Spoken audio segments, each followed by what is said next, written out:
Alright, well, hey there guys, welcome back to the Weedman channel. My name is Weedman, and today I'm coming at you guys with another music reaction video. Now, today I have something that I've been really kind of excited for to react to.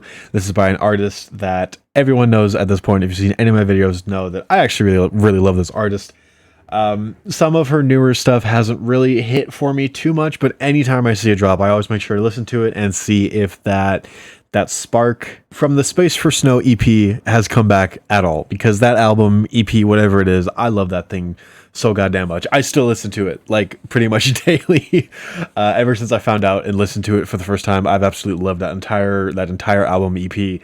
And I am just kind of hoping that one day she'll kind of return to it. And obviously I know that artists, you know, kind of like to switch things up, and they should evolve, and they should never get stuck in a rut and do the same thing over and over and over, year after year after year. But it's just so goddamn good that I hope eventually she'll at least kind of return to it. I have heard like a couple seconds of this, and it somewhat sounds similar. Like it's if she mixed that project with her newer kind of style, the more like indie influenced kind of stuff. So I'm looking forward to it. I'm really excited for it. But without further ado, I'm going to go ahead and react to Treasure Chest by Cr1tter. Let's get into it. Alright, starting off with some cool shoes. Okay, classic tag. Okay, a little bit slower, 4 a.m. about to send another text, buried in her eyes like a treasure chest. 4 a.m. about to send a text, buried in her eyes like a treasure chest. Goddamn bars. That is actually really cool. Just the thought of like looking into someone's eyes and loving them so deeply that you're just engulfed and enveloped in their eyes like a treasure chest. So far, great start. I'm excited. Hold my hand when nobody else can. We could watch the sunrise if we never rest. I'ma think about you as I take my last breath. Love like this never ever lasts. Break my heart, and if you ever take me back, we could just pretend like I never left. The only time I'll ever be close to her heart is when she wear my ashes in a necklace. The only time I can be close to her heart is when she wears my ashes like a necklace. Damn, Cr1tter's back. This is already very similar to the Space for Snow project, and I'm loving it personally. This is really good. The music video actually is really cool. I like the kind of theme she's going on for. I really don't know if she's from like the Midwest or whatever, but a lot of her videos, at least from the ones I've seen, the snippets I've seen of them, kind of have like a Midwest theme to it. So I actually don't really know where she's from. I really probably should, thinking about it. But I mean, hey, you know what? Where an artist is from doesn't really inherently matter. The only thing about where they're from, I think, can kind of matter is it can like really influence it. You know what I mean? Like you have like East Coast and West Coast rap. Granted, I think that was kind of more of a thing like back in the 80s and 90s when you had like Tupac and Biggie. Then you had the East Coast people. Dude, don't hate me. Well, actually, was Tupac and Biggie East Coast? Because I know like Dr. Dre and the Straight Outta Compton guys, I know those were obviously fucking Compton. But you know, way back when, in like the 80s and 90s, when rap was like a burgeoning like genre or whatever, like really starting to get big, you had the East Coast and the West Coast. You had those really big beefs. Actually, I think Tupac was West Coast and Biggie was East Coast. I know Snoop Dogg was West Coast. I don't know. I never really looked into the history of all that, just because that's not like the era of rap or the type of rap that I really listen to. I don't hate it. I just never really like delved into it. So if you guys have any songs by those like old kind of legacy artists that you think I would like, or they're just generally good songs, feel free to comment them down below. I'll give them a listen. I might even react to them. I don't know. But yeah, point aside, very Midwest themes in this video so far.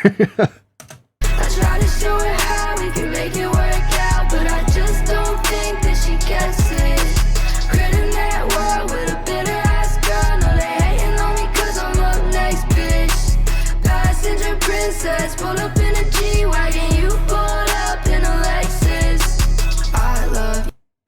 Damn, that fucking diss.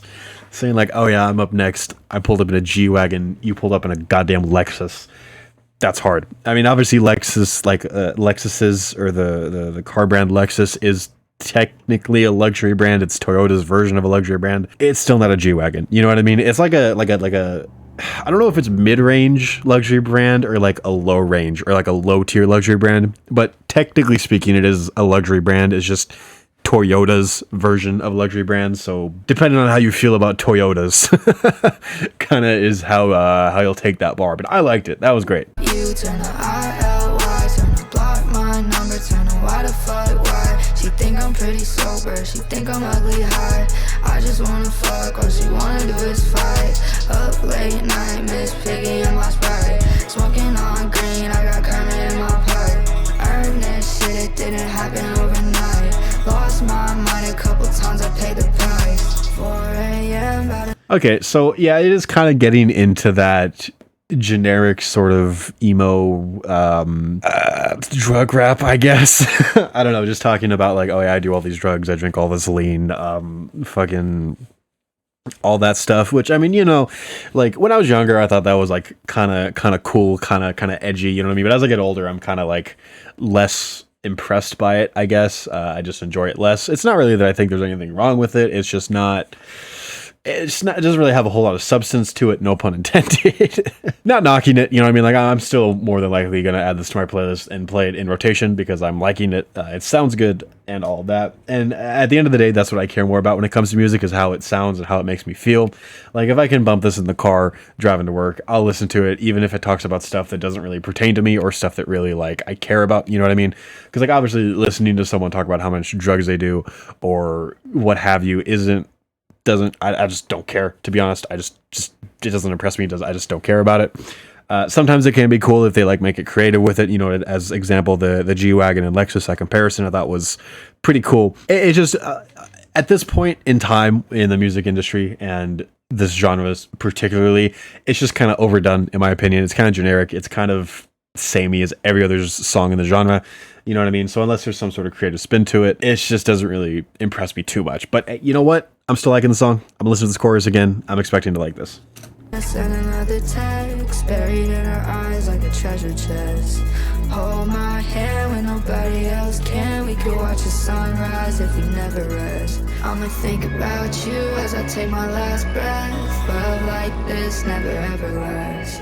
Break my heart, and if you ever take me back, we could just pretend like I never left. I wonder if there's something up with that mask. I really like, I mean, I'm sure it's probably just oh, hey, I found this cool mask, let's just throw this in the music video. But, you know, there could be some sort of like deeper meaning or deeper messaging about it. Maybe it's like how she like has to change herself or hide her true self or put on a mask for this person to love them. That very easily could be it, you know, because it did say the bar a couple lines ago about how it's like, oh, you think I'm pretty when I'm sober, you think I'm ugly when I'm high, which I didn't touch on that. I don't know why I didn't, but that's also just a bar. It really just is. That's not something I ever heard before. You know what I mean? I think it's also really true, something that can happen, because I've met people and I've known people and been friends with people and probably have been that person at one point in time where it's like when they were sober, they're really cool, they're really chill, they're really fun to be around. But then when they get, you know, drunk or high, they just turn into a different person. I've seen it happen a lot with a lot of coworkers. I'm a bartender, so I work in restaurants, and anyone who's ever worked in restaurants knows that substance abuse is just kind of the norm there, which is really weird. It's kind of normal for the environment, you know what I mean? I don't know what it is about it. But there's been a lot of coworkers that like, they're really fun, they're really chill. I like talking to them on shift and out of shift, but they would come in after their shift or on a day off and drink and just make an absolute goddamn fool of themselves. And there's been a couple people that I straight up pretty much just stopped talking to because that happened, and what they did when they were drinking was just embarrassing. You know what I mean? It wasn't anything like bad or illegal or anything. It was just embarrassing. And so I just think that's a really, really cool bar. The pretty when I'm sober, ugly when I'm high. I think that's a really cool thing that isn't really touched on a lot in music or in general. And I feel like it really should be, because that is a genuine phenomenon that happens. But whatever. I like how I paused it on the mask, talking about like, oh, deeper meaning and all that, and then I ended up talking about a bar a couple lines ago. But you know what? It is what it is. The only time I'll ever be close to her heart is when she wear my ashes in a necklace. Still so bad. Still hard. We can make it work out, but I just don't think that she gets it. I don't really like this whole like shitty slow motion thing. Like, I get it, it's somewhat artistic and it's a visual choice, but it just, I don't know, I never really liked it in music videos. Like, it was kind of cool the first couple times I saw it, but at this point, I don't want to say it's overdone because it's not done too much. And if it's done right, it can look cool, but it just, I don't know. I kind of want to say it feels low effort, but that feels a little mean. I don't know. It's just not something that I particularly like when it comes to visuals. I don't know.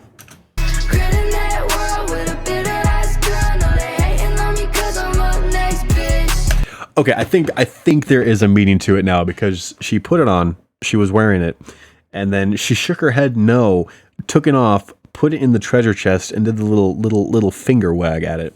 So I do think there is probably a deeper meaning to it now. Actually, so I think I might have been right about the whole like changing yourselves for this person and putting on a mask for this person and all of that. And then that moment was her realizing like, no, this isn't right. This isn't healthy. This isn't a good thing to do. I shouldn't put on a mask for someone to love me. You know what I mean? I should be my authentic and genuine self, which I think is a really good message. Could be reading too far into it. I don't know what it means by putting it in the treasure chest. Because I thought the whole point of it was like saying like, oh, I love you so much and I'm lost in your eyes so much that it's like a treasure chest. I really don't know, to be honest with you, but I'm still interested. Like maybe it's saying like the real treasure that she found was that like authentic sense of self. Maybe that's kind of the only thing I can kind of think of when it comes to putting the mask in the treasure chest. But I still have like 30 seconds left of this music video, so maybe we'll figure it out. So I think we just got to keep watching and figure it out. Passenger princess, pull up in a G-Wagon, you pull up in a Lexus. Okay, so there wasn't anything else, but I mean, hey, you know what? There could have been. There very, very easily could have been. Lean with me, rock with me, fuck with me, lean with me. Okay, little nod to Juice WRLD there.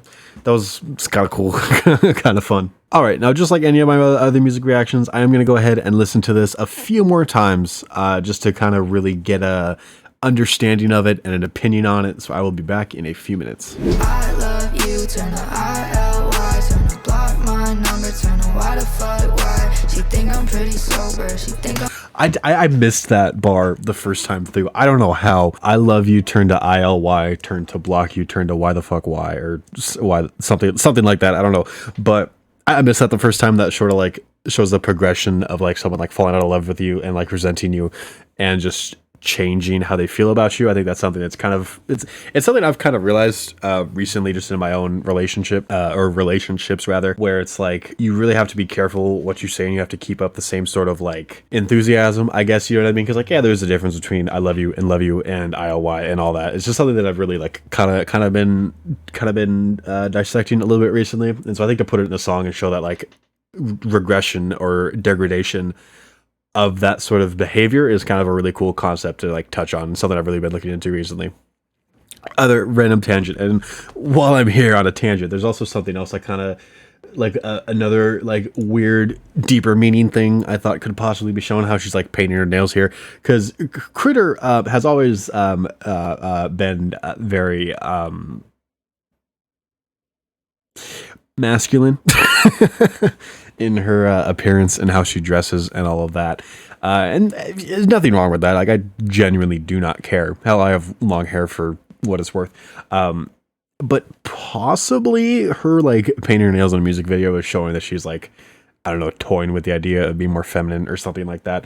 I don't know. It doesn't matter. That's just another little nitpicky, deeper meaning kind of thing that my brain like just kind of shot out. Probably means nothing. It's probably just visuals. You know what I mean? So I don't know. up late night, Miss Piggy in my Sprite. Smoking on green, I got Kermit in my pipe. Earn this shit. Oh my god, I missed that. Oh my god, how the hell did I miss that? I got Miss Piggy in my cup, up smoking green, got Kermit in my pipe.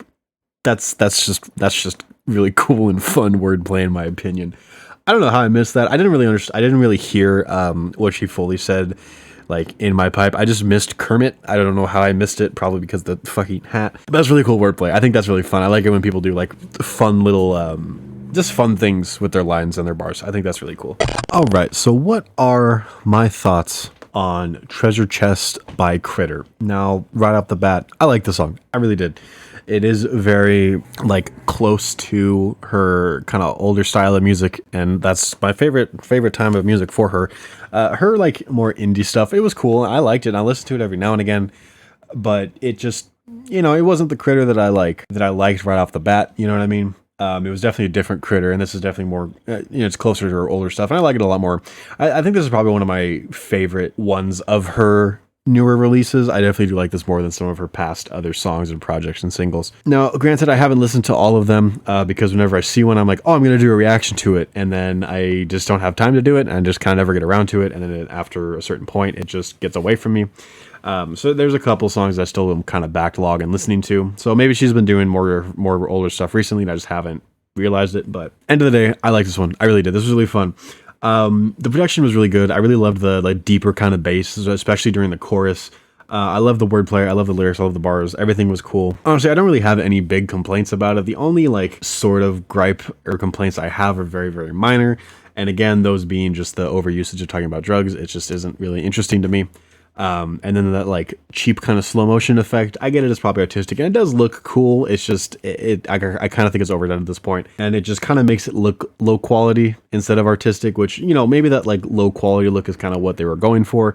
I've never seen anything by these by Pico, I think was that the video director or the filmer or whatever. I don't know. I haven't really seen anything else by these videographers, so I can't really say. But overall, taking everything into consideration, I'm going to give this song, I think I'm going to give it an 8.5. I really do think I'm going to give it an 8.5. I was tempted to give it a 9, but again, with the genericness of that whole string of drug talk, it bumped it down a little bit. And don't get me wrong, I'm probably biased as hell with this because Cr1tter is just an artist that I like, and I just like her music. What can I say? So I am probably biased to at least some extent. Being unbiased and like taking into consideration like the overall like taste of music nowadays, it's probably like a 6 or a 7. But to me personally, and this is my goddamn channel, so I'll rate things however I goddamn want, it's an 8.5. Very, very good. It doesn't top Room for Snow, unfortunately. I think Pac-Man is still the best song she's ever made. I genuinely do still bump that on the regular. So yeah, that'll go ahead and do it. I hope you guys enjoyed this music reaction. If you liked it, please feel free to subscribe. Comment down below what you liked about it, what you thought about it, what your thoughts on the song are. If you agree with my opinions on it, if you disagree with my opinions, go ahead and comment down below. I love talking to you guys about this stuff. I love talking to people about music, and I don't really have anyone to kind of talk about music with, or at the very least like this genre of music. So yeah, comment down below if you have any thoughts, questions, or concerns. And again, if you liked it, subscribe. I'm gonna be doing more. I'm gonna be doing some other things, like I uploaded a beatbox tier list that'll be linked down below for you guys if you're interested. I did a lot of tier lists on my other channel that I'm taking a break on, and I really enjoyed doing them. And I also honestly kind of miss doing them. They're just really fun to just fuck around with and just rank things arbitrarily, you know what I mean? Sorry, objectively and definitively. So yeah, that'll go ahead and do it. Thank you guys so much for watching. Hope you guys enjoyed, and I'll see you in the next one. Goodbye.